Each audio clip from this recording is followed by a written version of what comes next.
Tonight's business report is brought to you by the Barbados Public Workers Cooperative Credit Union Limited, where you belong. Major concerns expressed by the local commercial banking sector regarding tax clearance certificates have been addressed. That's according to Finance Minister Chris Sinclair, who says the Barbados Revenue Authority and the Barbados Bankers Association discussed the contentious issues at length yesterday. He says government is not trying to harass anybody to pay their taxes, but to recognize that it is their duty to do so.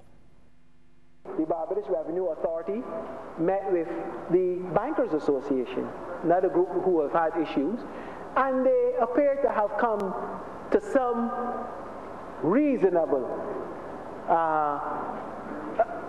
agreement on how the issue of the requirement of tax clearance certificates are to be dealt with. The major challenges have been identified, and there seem to be appropriate resolutions, I am advised, on the matter, and very shortly communication will be issued to the public as to what those resolutions are, and any actions which government is expected to take, the government will take those actions to ensure that the law is carried out and implemented as designed. Part of the issue with revenue collection in Barbados is that too many people fall outside of the tax net. This is the view of Finance Minister Chris Sinclair, who says in an effort to combat this situation, a special task force is being set up to ensure that everyone who operates a business, whether self-employed or not, is registered with the Barbados Revenue Authority.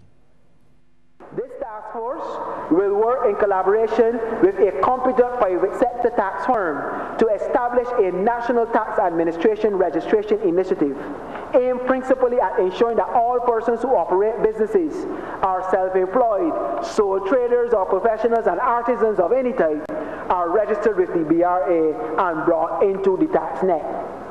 The BRA will be provided with special financial and human and as well technical resources by the Ministry of Finance and Economic Affairs to execute this program.